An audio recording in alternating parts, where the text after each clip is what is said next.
I want to tell you about a new podcast called Amuse News. Publishing multiple days a week, Amuse News is your source for food news, interviews from around the food world, and more. On the show, we'll be engaging with food storytellers, from chefs to advocates to people working in the field, and many more. Find Amuse News wherever you get your podcasts. Amuse News is a destination for everyone who's looking for a new, insightful look into the world of food. We're listening to Heritage Radio Network. We're a member-supported food radio network broadcasting over 35 weekly shows live from Bushwick, Brooklyn. Join our hosts as they lead you through the world of craft brewing, behind the scenes of the restaurant industry, inside the battle over school food, and beyond. Find us at heritageradionetwork.org.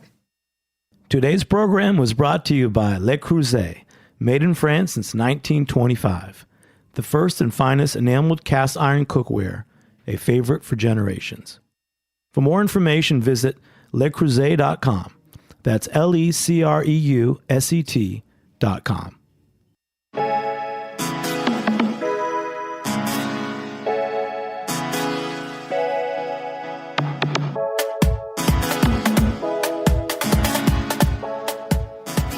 Welcome to The Line here on Heritage Radio. I'm your host, Eli Sussman. Welcome to the show.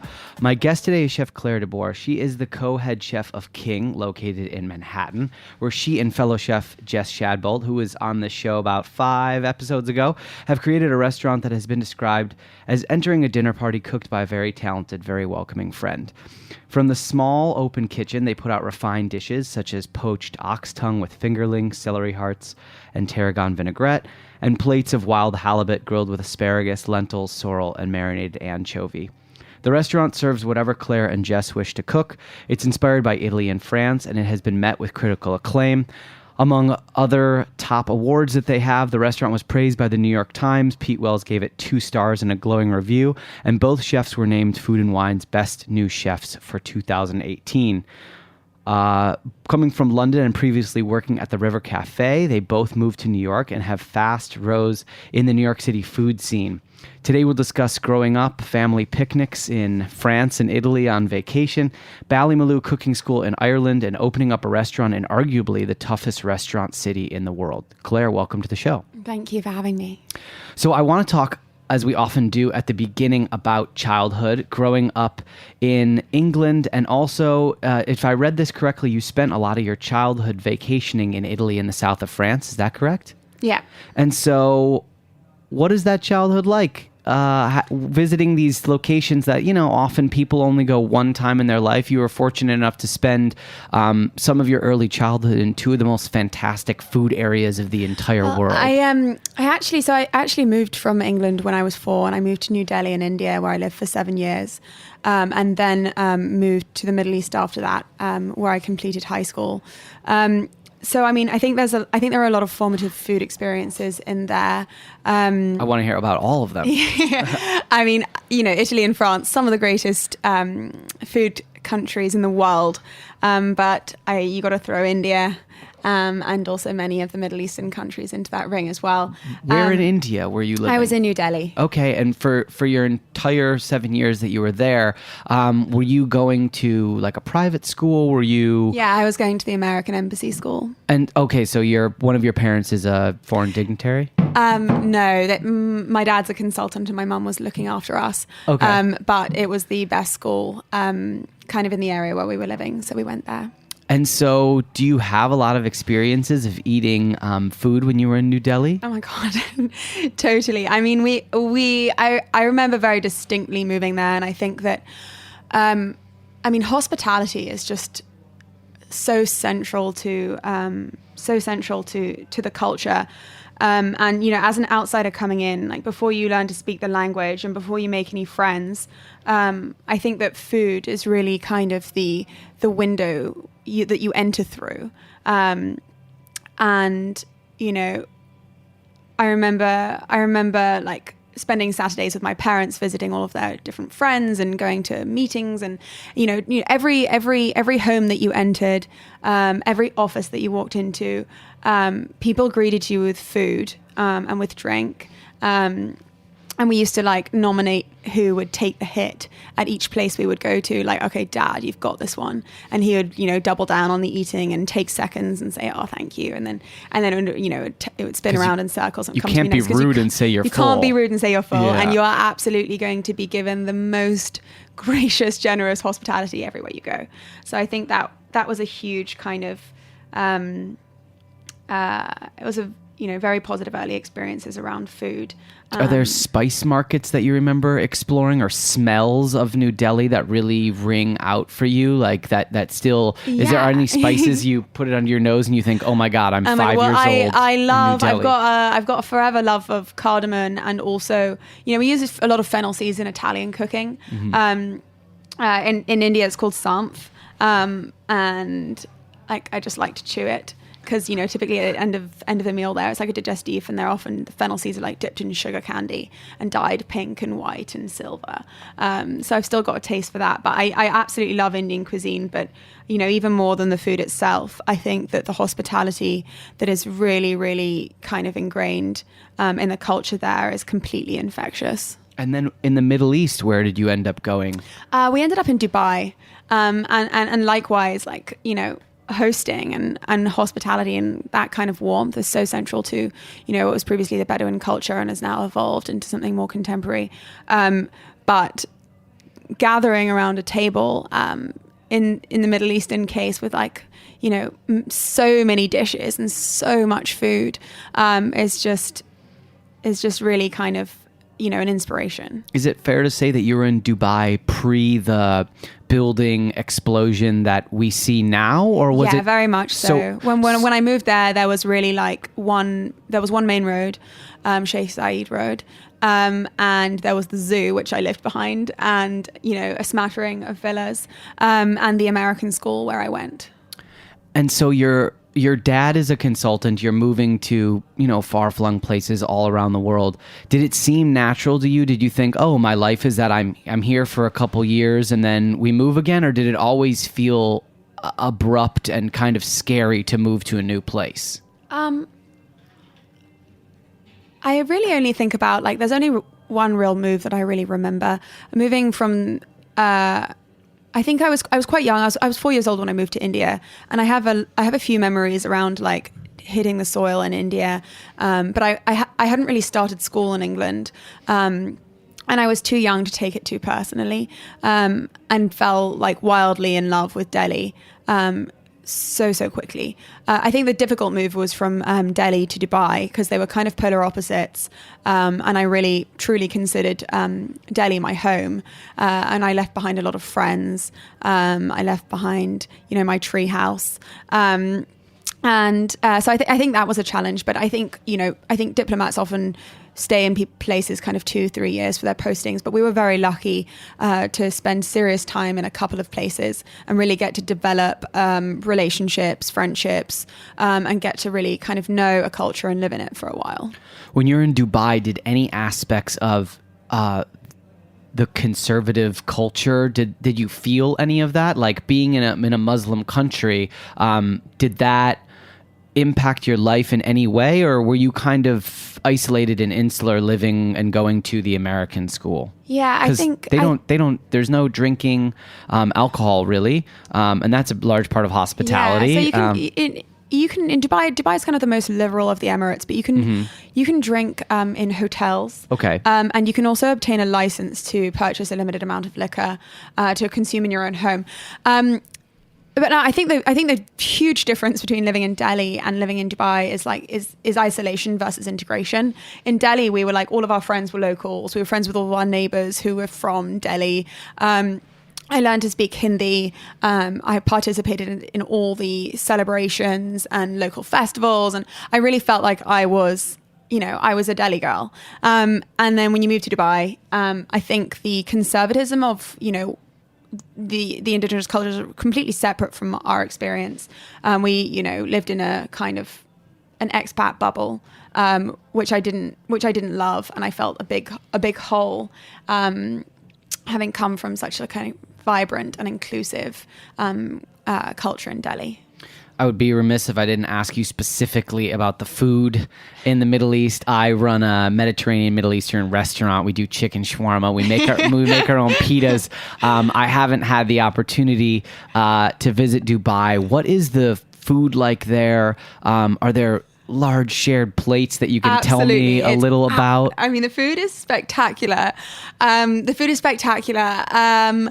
mean, one of my most formative memories when we first moved there, and the parents were really trying to get us on side, really trying to get us to stop moaning about having left Please Delhi. be happy here. Please be happy here. We went to kind of a Bedouin style camp, and I'm sure this is very touristy, but they take you out into the dunes, into the desert, and you get to ride the camels and yada yada. But I think the thing that I really remember is in like the central tent, they had this giant goat dish, and they had cooked the entire goat and stuffed the belly with rice and dried apricots and pistachios and saffron, and I'm sure lashings of butter, and roasted the whole thing, and that was kind of put out directly onto this large central table, and then there were like durries and cushions all around it. And that was kind of, the center of the evening, along as well as like, wonderful coffee and tea. The coffee is amazing. There's so much sugar in it, and also cardamom, going back to that. And then smoking shisha. So I think that was a really beautiful introduction to the cuisine there. But there's a lot of Middle Eastern cooking is, I think you can really liken it to Israeli or like Lebanese. We would have labneh for breakfast with cucumbers, olives and olive oil. I think the generosity in terms of like selection and the vibrance of the vegetables, and the use of pulses and herbs is something that like definitely captivated me. It's a wonderful, wonderful cuisine. It sounds very romantic, all the traveling and eating and everything. Did you at a young age think to yourself, I feel more passionately about food than maybe other kids or my siblings or my parents, or did that not develop until later on, that you became as passionate as you are to become a chef one day? Yeah, I don't think you notice it when it's the norm.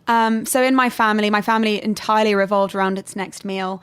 And no matter which country we lived in or where we traveled to, we got to do a lot of traveling in all the regions where we lived. And then every summer we would go home to spend a month in England with my grandparents, and then we would travel for 2 months. So I think that traveling was sort of a core part of my childhood, and something that we were very lucky to do given our geographic locations. We really got to explore different parts of the world, and we kind of explored through food and through eating, and the dinner table, and coming together for a meal every day to kind of hash out what we've experienced, what we were learning, and really was the focal point of all of our traveling. We always traveled for food. We always came home to a table filled with it. And that was very much normal. My parents are obsessed with food. My siblings are. My mum is a consummate entertainer, and did a huge amount of, dinner parties, in all of the places that we lived. And we would go to the markets together. And, in India, we would go to 3 different markets to get various things. We'd go to Khan market for this and that, and we'd pick out the Alfonso mangoes, and she'd come back and make this awesome riff on a Ben & Jerry's ice cream out of these like spectacular fruits. So I think, I learned to love being around the dinner table from my family and my family's way of life. I learned how to entertain from my mum, and you don't realize that your mum's awesome at something when she's doing it all the time.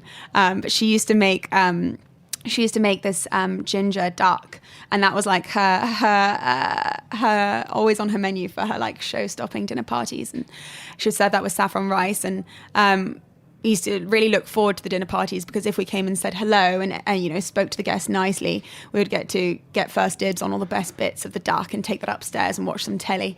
So I think it was very much part of my life, and it was only when I moved away from my family that I realized like that hole, and all of a sudden wanted to start filling it. I threw an insane amount of dinner parties. I spent all my free time cooking. The joy that came from hosting and cooking and sitting together around a table at the end of the beginning of the day wasn't something that I was willing to let go of, and really wanted to take with me. And so you did end up going to a unique cooking school, Ballymaloe, which is in Ireland, which doesn't follow a traditional rigorous curriculum. It's not a Parisian style. It's not a French style where you're in toques and people are yelling at you. Can you talk about Ballymaloe, how you made the decision to end up there, and also who is Darina Allen and what is her significance in your life? Yeah, so after I finished university, I worked for a bank in New York for not very long. I just wanted to... I realized very quickly that it wasn't what I wanted to do, and if anything could have, made me believe that I could do whatever the hell I wanted to, and it better be something fun, it was doing the job that I did. So I spent a lot of my time there compiling spreadsheets, cross-analyzing all the different, merits and of cooking schools across the world. And Ballymaloe really, really struck me as somewhere totally wonderful. Excel aside, it definitely had a magic that you really couldn't put down on paper. And Darina Allen, who runs the school, is this formidable woman who I aspire to be in 30 years' time. But she was really the pioneer of the farm to table movement in Europe. She was kind of Alice Waters' contemporary. She may have preceded her just slightly. But she married a farmer and basically turned the farm into a world-class cooking school, and it's only 3 months long, but you are integrated in every part of the cycle of the farm, from the composting to the milking of the cows to the making of the butter and the cheese to the stock to yada yada yada. So you really live this idyllic lifestyle for 3 months, where you're taught to kind of appreciate everything that comes from the soil, and also get a real first-hand understanding of how much effort and love it takes to grow a carrot. So she is magic. It doesn't seem like, based on how much traveling you did, that you would be remotely intimidated to venture anywhere in the world to start your cooking career. Did you immediately jump back to England to work at the River Cafe, or did you go somewhere else prior? No, I knew that I wanted to work at the River Cafe without a shadow of a doubt. Why? It had always been my family's celebration restaurant. So I had been very, very lucky to go there sort of since I was 10, a couple of times a year. And my parents have been going there since they started dating. They practically right at the start of when the restaurant first opened. And it was the only restaurant I wanted to work in. I was very single-minded about that. I started harassing them before I even went to Ballymaloe. I'd been asking for a job there as a server since I was 16. And Charles, who's the GM, he always said no. And then I started asking if I could cook there, and he was like, well, yeah, sure. He fobbed me off to the head chefs. But I started nagging them, and I ended up going back for 3 trails, flew back and forth to Ireland. And eventually I was just like, I started working there when I got back from cooking school, and I really wasn't sure if I had the job. And one day I said to Joseph, the head chef, do I work here? I just keep coming back, but do I work here?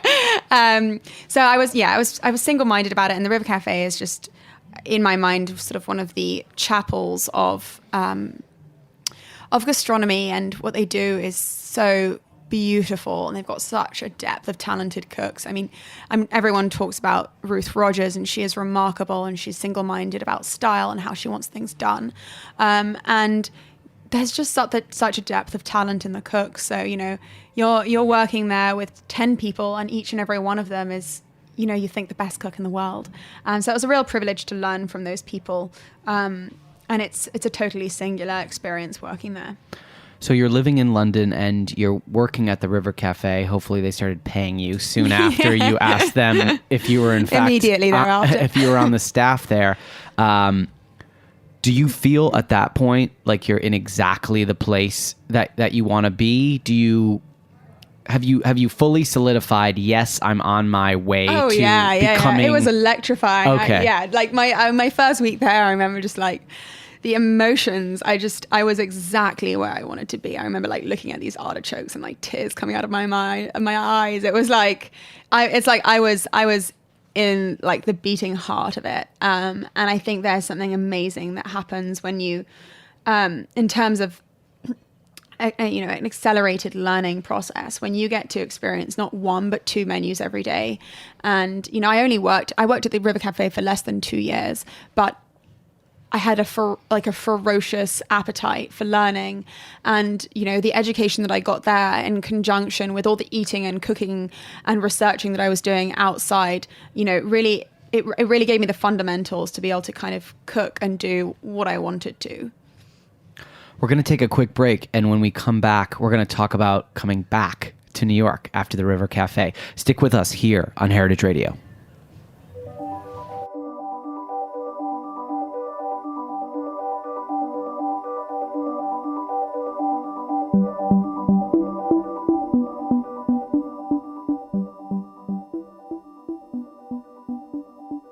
Hey, I'm Jimmy Carboni, the host of Beer Sessions Radio on the Heritage Radio Network. I was introduced to Le Creuset cast iron skillets many years ago in my first restaurant, Mugsy's Chow Chow in the East Village. Le Creuset has the superior heat retention of cast iron paired with unparalleled performance and the ease of enamel. That means delicious food with easy cleanup. And I love easy cleanup after running my own restaurants in New York for 23 years. Le Creuset original heirloom cookware is backed by a lifetime warranty. Their bold colors and timeless designs allow for an expression of personal style in the kitchen and beyond. Head to lecreuset.com/HRN. That's LECREUSET.com to see all the new products and amazing holiday gift deals. HRN listeners will get 20% off the new Le Creuset cookbook with the code HRN.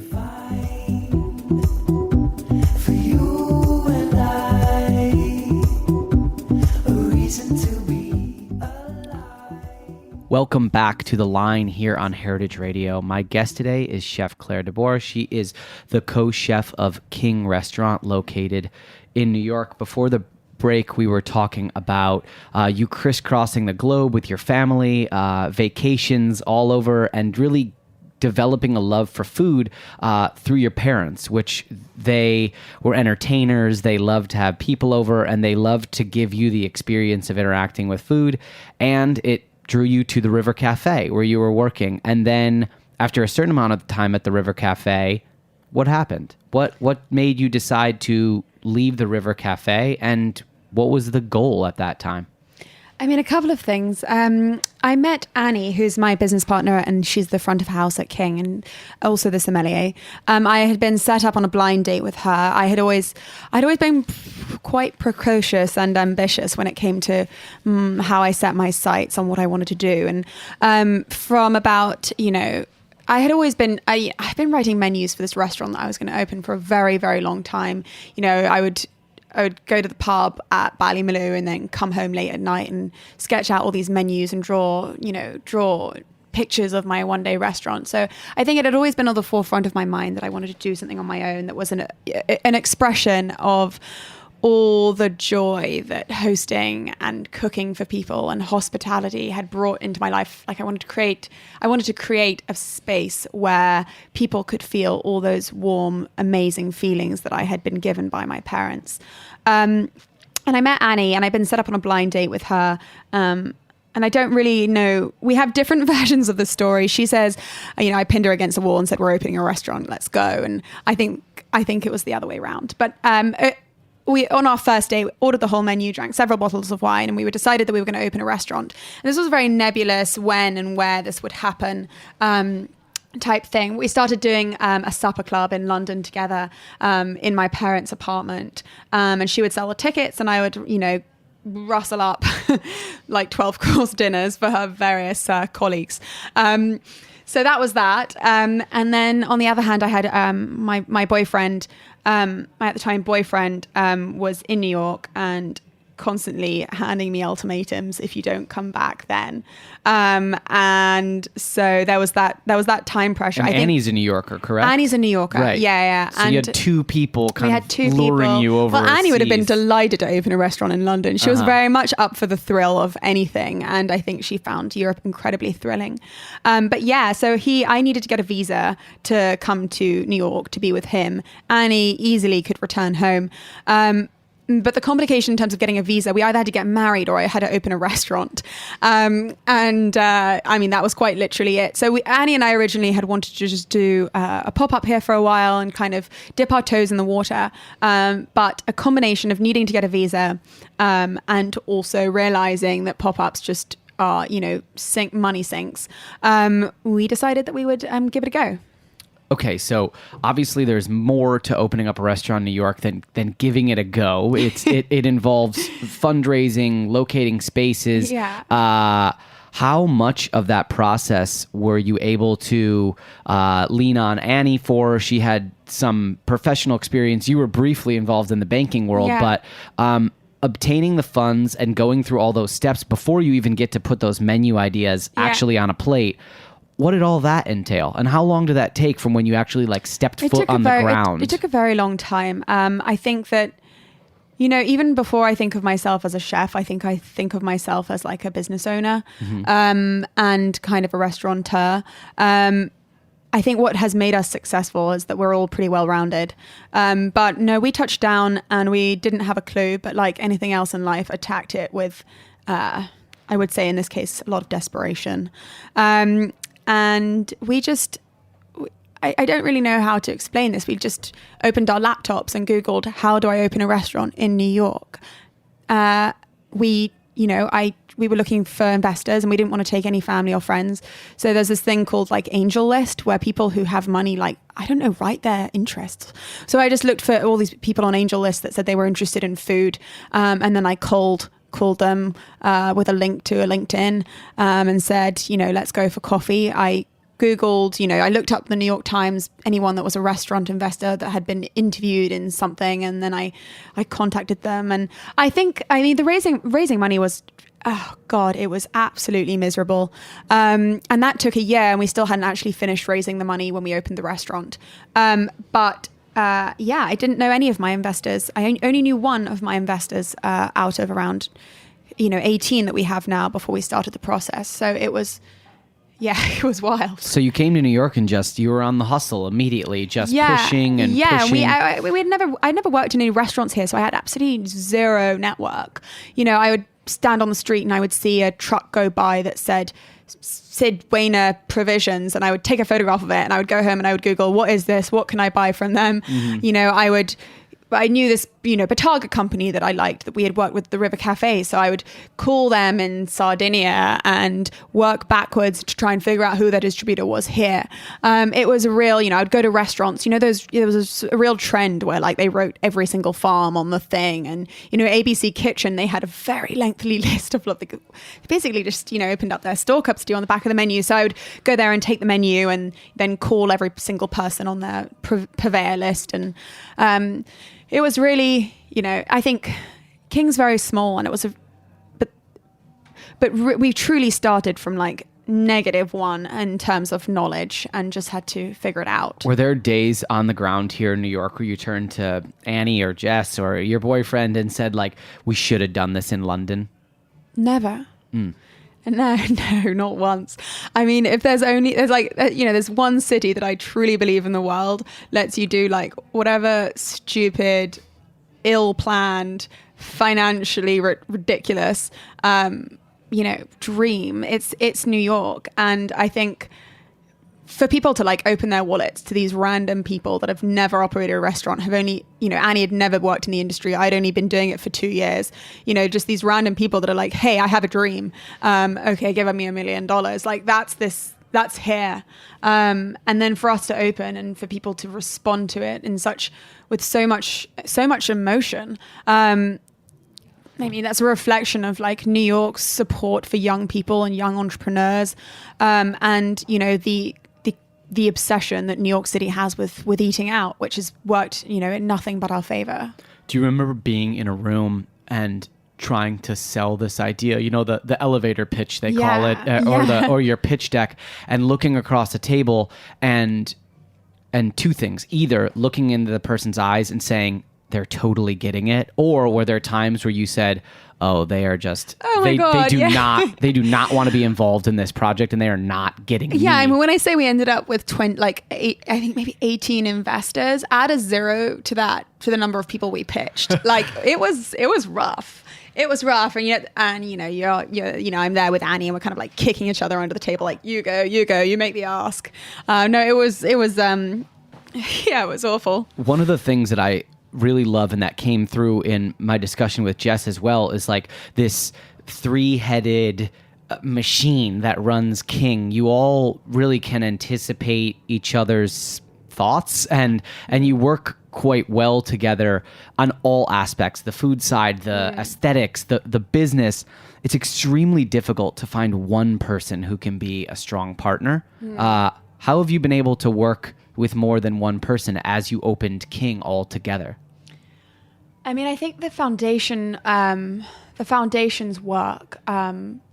Aside from being great friends and loving them both as humans, take that out of the picture, I think we all really fundamentally agree on the vision. Like each of us agrees that we want to serve, this delicious, generous, seasonal, sensitive food. We all agree that we want to give the warmest, kind of open but also restrained service. I think we really agree on the fundamentals.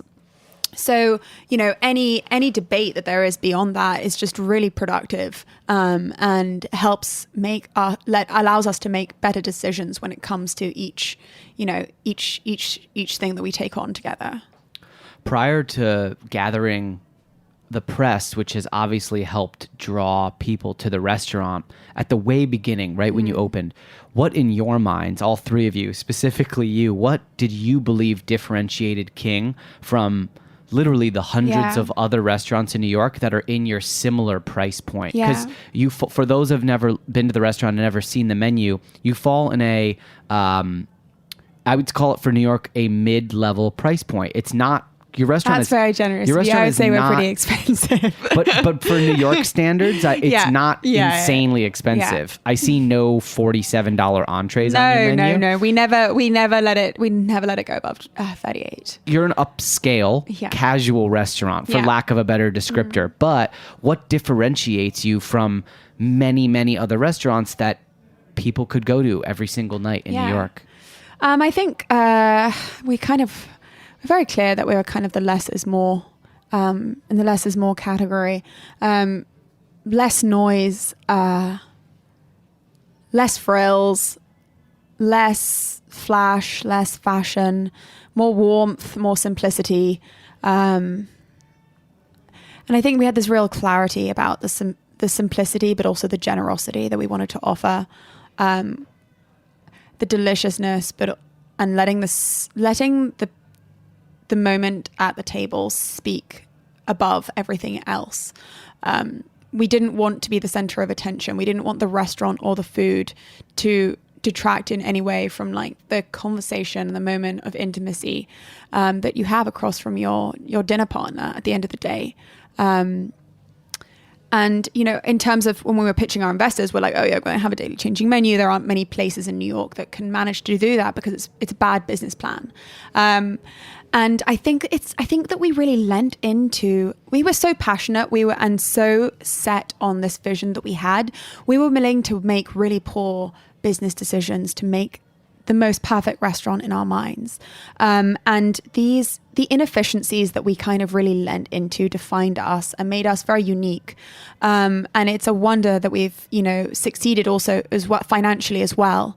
But I think that a lot of restaurants in New York, as businesses before all else, wouldn't be able to make the decisions we made that are incredibly time and money intensive. For those listening that are wondering why a daily changing menu can be a poor economic decision, it's because if you don't sell stuff, there's leftover product. And that can be very detrimental, but can also be exciting for the creative process, right? Totally. And I think it's also, what people don't factor into that is also the cost of the labor. Mm-hmm. We don't have prep cooks and line cooks. We have cooks, and we train and expect every one of our cooks to be able to butcher a fish, butcher a piece of meat, make a cake, and do everything in between there and delivering a beautiful plate of food at 9:00 in the evening. And do that all before service starts. Exactly. And I think that there's a real holistic approach to it. And I do believe that if you're the same person prepping the broccoli as the person plating the broccoli, you're going to get a more sensitively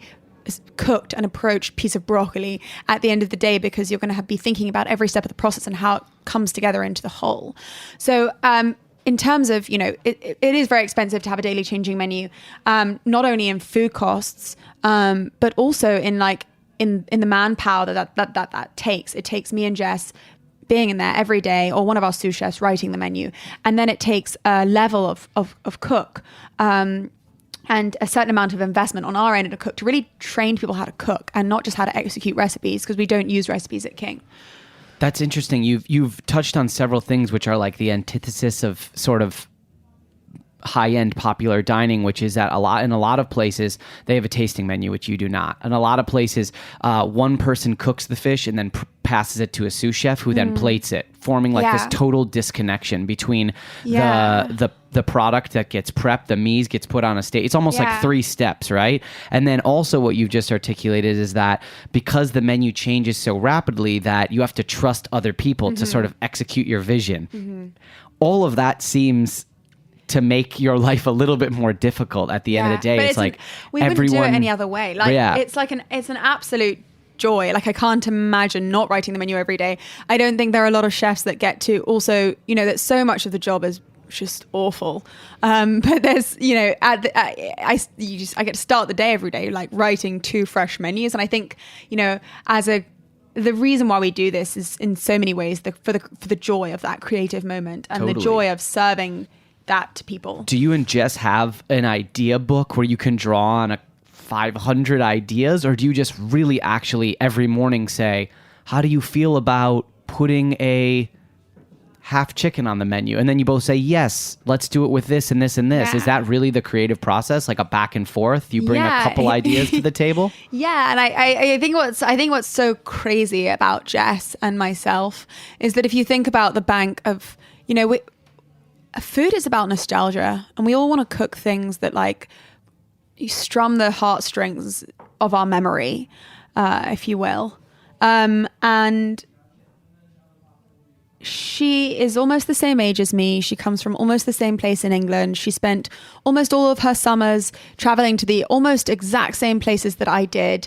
And then she went and had almost the exact same culinary education at Ballymaloe, and then the exact same training thereafter at the River Cafe. It's stupid. And so, we're just pulling out of the black box of our memories of food. Other than the Middle Eastern and kind of sort of more Asian things that are in my bank, we draw from incredibly similar happy places, and that's really reflected in the menu. And I think that's why we worked so well together culinarily, is because we can push each other's boundaries. We can bounce things off each other and start with something and end with something completely different. But it's all very much in the same vein, the same ethos, coming from the same place. So your mom helped design the restaurant, and you were able to draw on a lot of childhood nostalgia for creation of the menu. It truly seems like it is a collaborative family affair. When you were getting open and you were working with your mom on the interior design, the aesthetics of the restaurant, what did that feel like? Was that a sort of a brilliant, wonderful time for you to be realizing your project with your mom by your side, or did you want to kill each other? She might have wanted to kill me. I was a terror. Oh, poor mom. No, she did a fantastic job, mainly of holding me together, and she's just got the most incredible style and taste. And the thing is, she was so intimately connected to the whole restaurant thing. I had been hanging out with her for our entire life, getting inspired by the places we were at together. And we very much had the language to describe what we wanted to do and what we wanted to go for. And she has the skills to translate that language into a physical space. And when she did it so so wonderfully. Like every single thing that makes that space unique is a brilliant idea that she had. So I think I was incredibly challenging to work with. I was a bit like a slave driver, and that slave was my mum. She not only did design the entire restaurant, but she was kind of spent her days doing wild goose chases around the city, getting random, trying to find cream of tartar for some R&D that I was doing. And so she was remarkable, both as an emotional support in the process, but also as someone who really helped define how King looks and feels.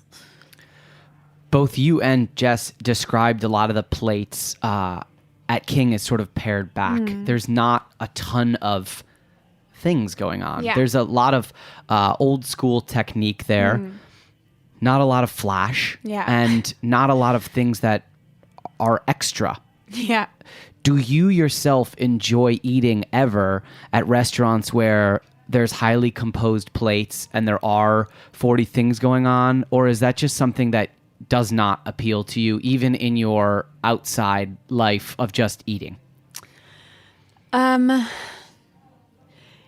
think that there's just remarkable things going on in hospitality and food at kind of every end of the spectrum. I take the most joy from eating simply cooked things, whether that's going to Flushing and having just the best dumplings, or going to Uncle Boone's, which is a pretty upscale restaurant, and having some exquisite Thai food. Or I really enjoy eating things that are stripped back. Like I like to just want to eat a head of fennel, or like bowl of pasta, or but I think beyond, I generally like eating food that doesn't distract or take away from the people that I'm having a good time with. I like dynamic dinners with a lot of laughs and a lot of chatter. And so the show at dinner is always the people at the table. Yeah, totally. And everything should come together, like the food, the booze, and occasionally that's in, some really high end thing. But I generally don't go in for that. King is quite small, and it's been very successful, and seems like you're having a great time, and you're also having a wonderful run of people finding out about the restaurant because it's been getting very good press. Often when that happens, offers come in from outside folks or existing investors. They say, we're hot. Let's do King 2 in Upper West Side, Tribeca. Or maybe someone comes calling and says, hey, King London, or something like that. I'm curious if you have a desire right now to do either a version of or a spin-off project of King, or does that sound totally unappealing to you right now? I don't have any desire to do like King 2. I think I think we've run that creative process. I think I take a lot of joy, and I'm very stimulated by going through the creative process to give birth to something. So thinking about everything from the way it looks and feels and smells and tastes, the hello that you get at the door, and the, how the cream is placed on the side of the plate, like all those things coming up with that, with a blank slate, is awesome. Like, I'm sure that resonates with you as well as a restaurateur. And I wouldn't want to forego that, like in opening something else for the sake of it. Like, King exists and I love it with all of my heart. I don't want to do another King. I would jump at the chance to go through that whole creative process again to create, something different, something that offers something else to the community, maybe that we're in or maybe elsewhere. But I don't think I would do King 2. What would happen to the original? I mean, one of the things that really caught me off guard, I think I was slightly mentally prepared for it, but not fully, was that when I transitioned from being the chef of someone else's restaurant to opening my own restaurant, is that I didn't realize how many of the things I would now have to do, because I was in charge, that have nothing to do with creative dish conceptualization, and also not hospitality, not interaction with customers. There's so many things, from talking to lawyers to taxes to all this kind of stuff. I have several things that I don't like doing, but since this is about you, what are some things that have been really difficult for you to acclimate yourself to as not only a chef of a restaurant, but also you are the owner of the restaurant and everything stops with you? Yeah, so much of the job description I abhor. Yesterday, the roof fell in the kitchen because we had a leaking steam pipe that finally soaked through. Well, that sounds fun. All the drywall, went all over the food. And, we were actually having a meeting with our lawyer at the time to discuss some stuff, legal stuff. And he ended up spending the session on a ladder trying to fix the ceiling. There's an awful lot about the job that... He charged you by the hour for that, just so you know. Yeah, he's probably still cheaper than a plumber by the hour. You know what they're like. Totally. We did a huge saving, actually. So yeah, I think that we've been open 2 years now, and for the first 2 years, you're all boots on the ground, you're all hands on deck. You can't afford to hire anyone to do anything else. So you're doing everything yourself. And in our case, we're very lucky because there are 3 of us doing it all. And, at times I would say doing a pretty shitty job of it. The fact that we've got to the point where we have like the sky falling down in the kitchen is a clear indicator that we are not watertight. So there's that. But I think that, the goal in like doing well and doing more business and like making more people happy by selling them food and drink is that we can really leverage ourselves and focus on those things that we do best. In mine and Jess's case, that's like writing a really thoughtful menu and inspiring a kitchen team and training everyone from the lowest level cook how to see a dish from its conception to its, to the moment it's plated. And I think likewise with Annie in the front of house, I think we're coming to a turning point in the restaurant, which is really exciting, where we can afford to, and we actually need to start hiring other people to do, some of the maintenance. So I'm really excited to not be doing those things anymore. If you check with me in a year, I'm sure I'll be still sweeping up the basement, but I live in hope. One of the things that can often become difficult when you become the top of the food chain, when you become the owner and the chef, is that you sometimes lose the ability to have someone who you can lean on and learn from, right? When you're a line cook and a sous, there's often people there that have 10, 20 years more experience than you, and you can gather so much information and knowledge from people. And then sometimes when you're at the top, people are looking to you for that. I'm curious, do you go somewhere? It could be another restaurant, a cookbook, a mentor on the phone, but where do you go when you are looking to continue to grow and hone any of your skills, front of house or back of house, that you feel aren't where you want them to be yet? I'm really glad you brought that up. I think that,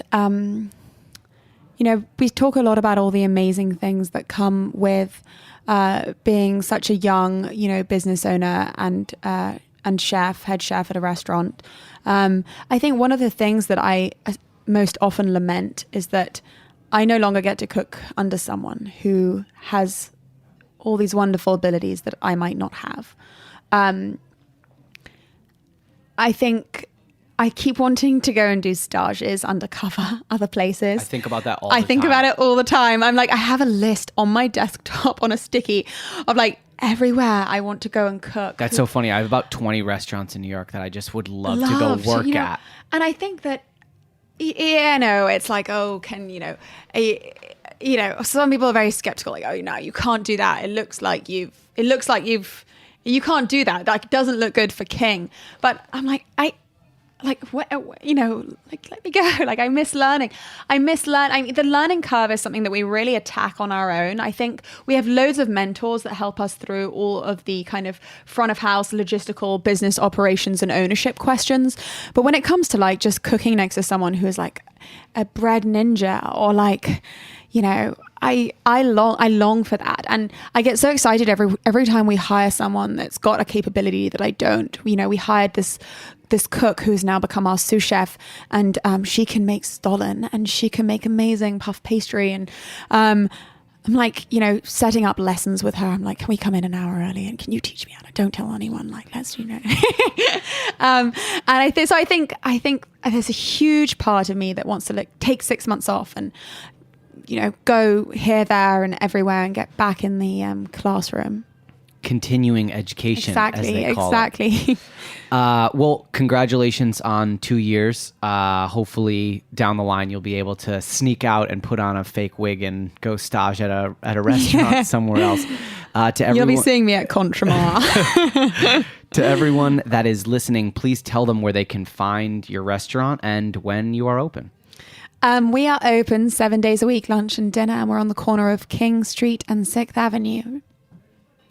Thanks so much for being here. Thank you, Eli. And to everyone listening, please join us here every Tuesday at 11 a.m. for new episodes of The Line with more chefs and restaurateurs here on Heritage Radio.